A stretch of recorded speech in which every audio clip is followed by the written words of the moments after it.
According to statutory instrument number 100, the additional 12-week layoff period is now law. What exactly does this mean for employees who have already endured 12 weeks without pay?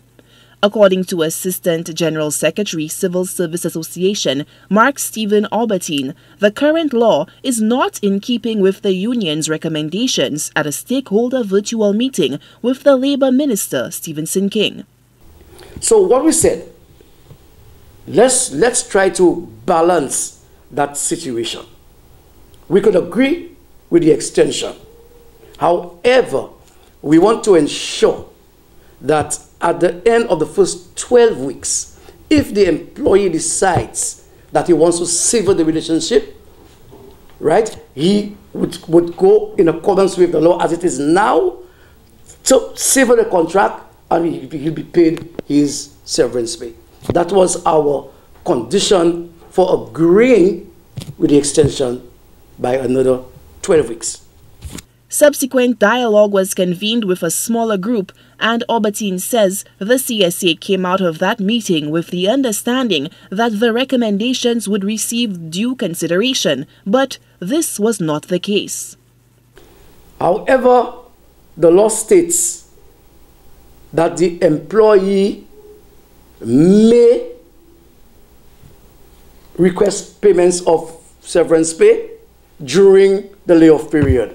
Now, what does that say? That creates problems for interpretation.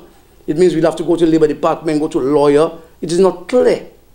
The trade unionist argues that the layoff law is not properly constructed and can lead to undue stress to workers who are facing adversity. It is said that after 12 weeks, you will be paid your money. The law does not say that you will be paid after 1 day, after 7 days, after 2 weeks, after 4 months. It's in the air. The only item which the law state gives us a specific period of time to be paid is wages. They said, upon termination of employment, all wages due to an employee shall be paid to him within 7 days.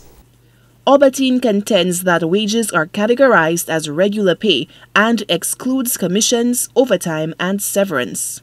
Even if you agree that the severance pay would have been paid after 12 weeks, you still have a situation where the employer can say, I have the money yet, and you end at Labour Department, and Labour Department has no authority to say, boy, you must pay after 7 days. No, because that's not in the law. You understand? So whereas we understand the good intentions of that extension, it did not take, in our view, into consideration our concern, which is basically to allow the employee the ability to claim for his severance pay after 12 weeks. With the law set in stone, what can employees who wish to opt out of the 24-week layoff period do? Albertine says a round-table is scheduled for July 15th to discuss just that.